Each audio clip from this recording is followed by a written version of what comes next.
Hello guys, good morning. Mag-breakfast ka ninyo. So, ang akong breakfast karon mga may guys is ito. Subukan natin ito mga may guys. Itong cornflakes. First time kong kumain ng mga cereal mga may guys. Kasi hindi ako mahilig. So, karon kay nakapalit ng kuani dahil nagluto ko og kuan ba kanang chicken unya. Ibutangan ako siya ani og kuan kanang cornflakes. Bali cornflakes chicken, no, ang ginawa ko. So, binili ko to para dun sa chicken na ginawa ko. So, hindi man naubos kasi marami, malaki din, walang maliit sa tindahan, malaki puro. Kaya kainin natin to mga may guys, subukan natin to. No. Lagyan natin ng milk at saka choco. No. Kasi para lang sana ito sa mga bata. Mga bata man kadalasan kumakain ng mga ganito mga may guys. Oy. No, kaya hindi ako nakaranas na kumain ng mga ganito. Siyempre, thunders na tayo, siyempre. Pero meron ding mga mga thunders na kumakain ng mga ganito cereal. Kaso lang hindi lang talaga ako hilig kumain sa mga cereal.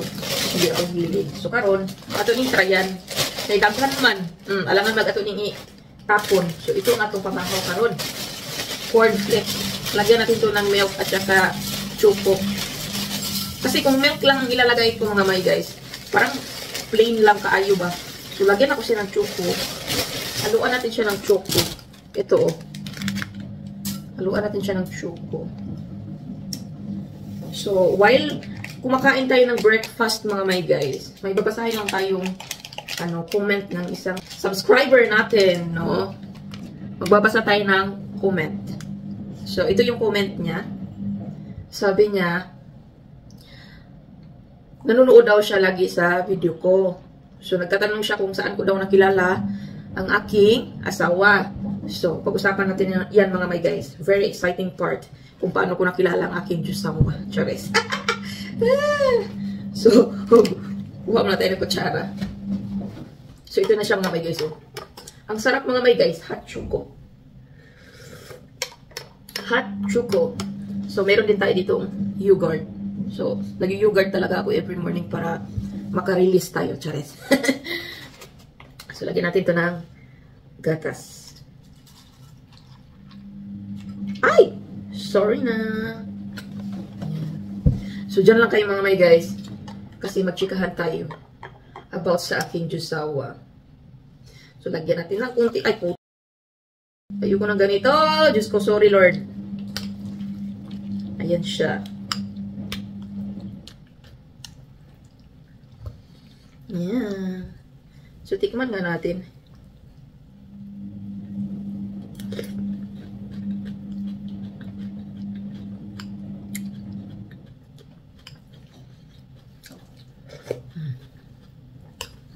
Labi naman siya. Madala ra. So, yun na nga mga may guys. Habang kumakain tayo ng breakfast, kikwentahan ko kayo kung paano ko nakilala ang aking Diyosawang afames. Chares. So, ganito kasi yun mga may guys. Bata pa lang talaga ako nung may nakita ako ng kapitbahay namin na may asawang afam. Sabi ko, paglaki ko, asawa din ako ng afam. Chares. Kaso lang nasa isip ko na, matakot man ako. Lalo na pag nag-meet na. Natakot ka talaga. Siyempre, baka mamaya bunugin ka ba? Or kaya gasain ka. Ganon. Ganon yung nasa isip ko. Kaya patyon ka na ba? Kaya dagko ba? Kaya na sila. So, hanggang sa paglaki ko, nakapag-boyfriend ako ng Pinoy, mga ganyan. Kasi siyempre, sabi ko naman sa sarili ko, kasi alam nyo na, yung beauty natin, mga maiitim, hindi talaga yung bintang-bintas ng mga Pinoy. So, nagka-boyfriend din ako ng Pinoy. Kaso, na broken-hearted. Kaya, sibog tayo sa afam. But actually, mga may guys, yung pag-editing site ko is, ano lang sana yun eh, yung libangan lang ba? Yung boring kayo kasalay, puro trabaho, bahay. So, sumali ako sa dating site mga may guys, para malibang ba? Malibang dito. Oh, sumali ako sa dating site. So, una kong sinalihan is Filipino Cupid. Tapos, nag-Asian dating. So, natagpuan ko ang aking asawa doon sa Asian dating. Pero, guys, lalo na sa mga nag-a-affirm ngayon, be patient lang talaga mga my guys, no? Kung may darating, may darating. Kung wala, wala. Kung seryoso sa'yo, talagang pupuntahan ka or talagang siseryosuhin ka. Yung hindi ka i-chat ngayon, tapos bukas mawala na, next week mawala na, ganun. Huwag kayong mawala ng pag-asa, be patient lang. Huwag kayong yung parang desperada ng magka-affirm. Pumunta kayo sa mga dating site, yung ano yan, parang chill-chill lang, libangan lang. Kung mayroong magseryoso, hindi good. Kung hindi, hindi good. Yung ganun, huwag nyo i-pressure yung sarili nyo na magka-affirm. Magka-affirm. Ano lang, relax lang kayo. No? Pag naburing kayo, punta kayo sa dating site. Oh, ganun. Kasi ganun ang ginagawa ko mga my guys. Mostly talaga sa mga dating app, puro bastos. Yung mga sisidran ka na lang ng mga dagko, yung mga bunal, mga inana, tapos ichika-chika kanila, tapos maya-maya niyan, manghihingi na ng mga nude photos, mga boobs, mga kung bilat-bilat, mga ganyan.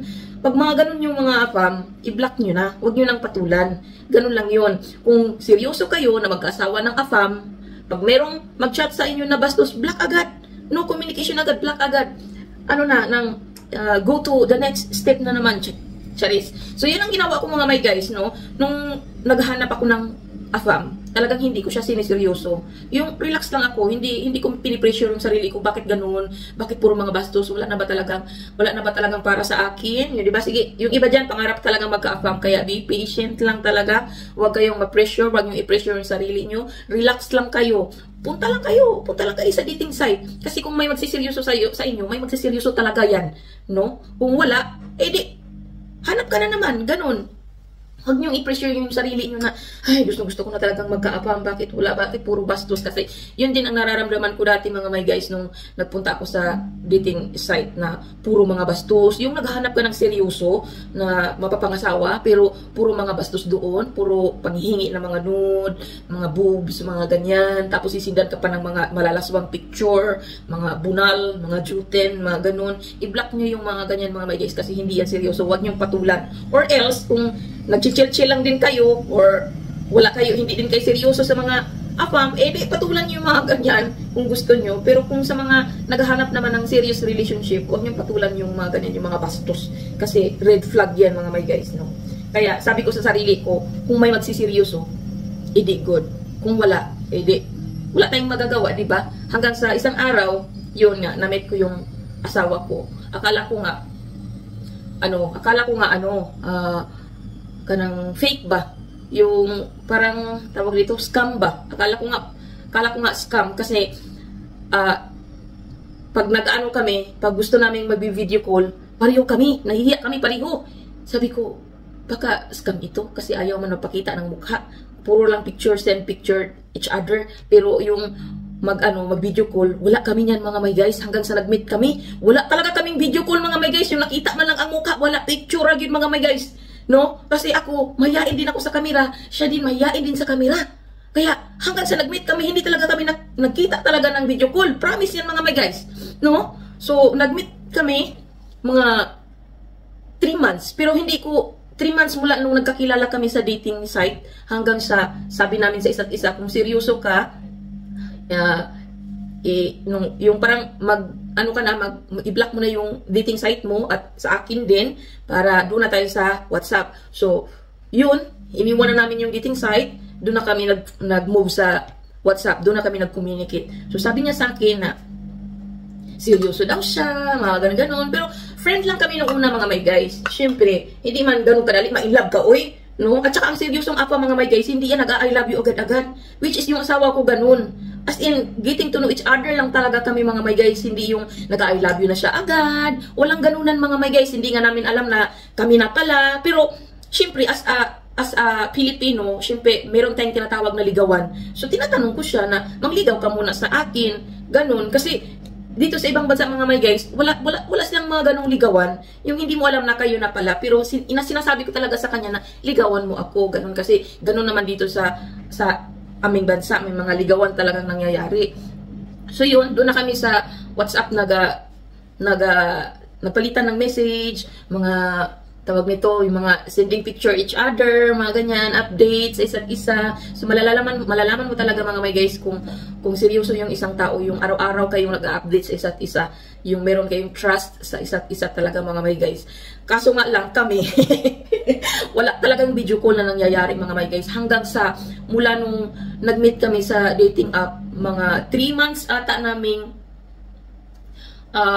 communicate sa WhatsApp. Pinuntahan na niya ako sa Pilipinas. Pero, syempre, hindi rin ako nag-expect. Baka mamaya, iloko lang ako nito, mga ganyan. Baka mamaya, in-scam lang ako nito, ganyan. So, hinintay ko na lang na, okay, pag dumating, okay, din pag wala, wala tayong magagawa. So, yun nga, binisita niya ako after 3 months naming magkakilala. Pero, bago siya pumunta sa Pilipinas, kami na mga my guys, no, mga siguro, after 2 months, naging kami. Kasi, syempre, tinanong na niya ako na kung ano ba tayo, ganyan-ganyan, kasi may nararamdaman na daw siya sa akin, bla bla bla, ganyan-ganyan. So, yun, naramdaman ko naman sa kanya na seryoso siya, kasi araw-araw kami nagko-communicate, ganun, sending picture each other, update each other. Yun, update lang mga my guys. Ano na, yung parang secure ka na ba, yung trust mo, yung isip mo, hindi talaga yung mag-iisip ng bad sa kanya na, baka mamaya may iba tong mga kachat, mga ganyan. Kasi, lagi kami nag-update araw-araw sa isa't isa. So, after 3 months, pinuntahan niya ako sa Pilipinas. And then, sa first meet namin, talagang sobrang kinakabahan ako kasi syempre, hindi natin alam, baka mamaya pakain tayo nito o baka mamaya i-ghost tayo nito, hindi natin alam, 'di ba? So, nung first meet talaga namin mga my guys, doon ko napatunayan na ito na talaga siya.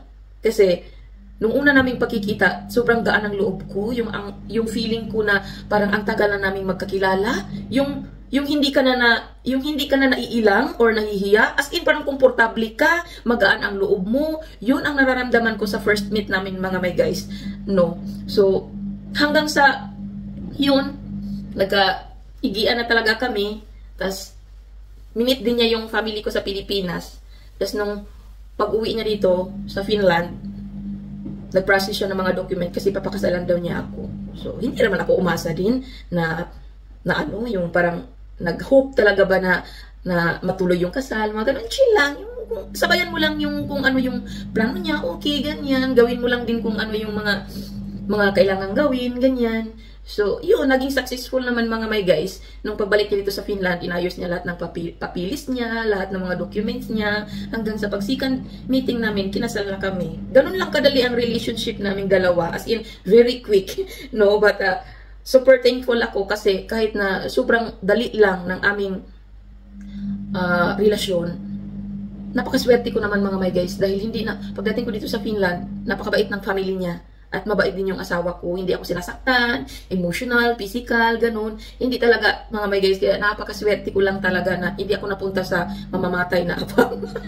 Yung mga ganun, kasi syempre, ginoo ko, 3 months pa lang na kami nagkakilala, pinuntahan na niya agad ako sa Pilipinas, tapos kinilala niya yung magulang ko, pinuntahan niya. And then, pagbalik niya dito sa Finland, nag-process ng mga document. Then, after 1 year ata, bumalik siya sa Pilipinas at nagpakasal kami. So, very quick lang talaga yung relationship namin mga bay guys. Tapos, yun, nagpakasal agad kami. So, very lucky lang talaga at hindi ako napunta sa masamang palad na afam. No? Kahit na sobrang dali lang ng relasyon naming dalawa. Tsaka ito pa mga bay guys, sabi ko kasi sa sarili ko, na Lord, kahit na matanda na ako, handa akong mag-antay sa ibibigay mo. Di baling matanda na ako, basta worth it lang ang ibibigay mo sa akin. So, sinagot yun ng Panginoon mga may guys, no? Matanda na ako nag-asawa, pero worth it naman yung naging asawa ko. Ganun lang. Willing to wait, di ba? Baga sabi ko sa Panginoon na handa akong mag-antay kahit ilang taon pa ako. Basta yung ibibigay mo sa akin worth it. So nangyari nga mga my guys. Kasi nag-asawa ako mga my guys is 34 ako. So now is 37 na ako. So magti 3 years na yung relasyon namin ng aking asawa. Diba? So yun guys. Kung gusto niyo ng seryosong relasyon, seryosong apam, ito yung maibibigay ko sa inyo na tip. This is based on my experience lang ha. Kasi iba-iba tayong ng mga experience. Una, hindi bastos. Pangalawa, pinapakilala ka niya sa parents niya. And pangatlo, pupuntahan niya imimit niya yung family mo sa Pilipinas. And pang-apat, consistent talaga yung yung communication nyo sa isa't isa, yung nag-update kayo araw-araw kung anong ginagawa niya, kung anong ginagawa mo. So, malaking impact na yun para sa'yo na pinanghahawakan mo na seryoso talaga siya. Seryoso talaga yung AFAM sa'yo. So, this is based on my experience talaga mga my guys. Kasi, syempre, very quick yung relasyon naming dalawa. Kasi, after 3 months naming palitan ng chat, text, ganun, pinuntahan na niya ako sa Pilipinas at minute niya yung family ko. So, yun yung experience ko mga my guys. Pag once may nakamit kayong AFAM na bastos, manghingi ng mga nudo, i-block nyo na yan. Hindi yan seryoso, red flag yan mga my guys. No, ano lang ang hanap niyan? Kaligayahan. Ganon. At saka, ito, isa din to sa very red flag. Huwag kayong kumuha ng AFAM na nandyan na sa Pilipinas nakastay. Ganon. Isa din yan sa red flag. Kasi marami na yung babae. Pero, hindi ko naman sinasabi na walang seryoso dyan. Pero, kunti lang talaga ang seryoso sa mga ganyan. Kasi, ang dami na niyang mga babae pag nandyan na sa Pilipinas yung AFAM. At saka yung mga AFAM na kailang balik-balik na sa Pilipinas, mga may guys. Naku, red flag yan mga may guys. Maraming na-meet na yun na mga babae. Ganun. Marami na yung na-meet. At meron ding mga iba na bago kanila i-meet, nakipag-meet pa sa iba. Kaya kayo, pag once na sinasabi sa inyo na huwag nyo akong sunduin sa airport, ako'y red flag yan mga my guys. Merong sumusundo yan na iba. Ganon. Kaya huwag kayo talagang be smart mga my guys. Be smart. Ganon. Huwag nyo, pag sinasabi na huwag nyo akong sunduin sa airport, ay naku, red flag. Red flag yan mga my guys. Kasi merong sumusundo yun na iba bago pumunta sa iyo. Ganun yun mga my guys. Pero ako talaga ang sumundo sa aking jowa fam. Of course, syempre bago ka makipagrelasyon sa AFAM, nagsi-search ka na niyan. Nakikimaritis ka na dyan sa ibang mga nakapangasawa ng AFAM. Uy, mga tip nila. Dapat mag-search ka. Very smart ka pagdating sa mga AFAM. Naku. Ganun. Kaya, para malalaman mo kung red flag yung AFAM ninyo, magsi-search din kayo Diba? Hindi pwedeng wala tayong alam. So, ganun lang yun mga may guys. Natunaw na ang aking ang aking cereal.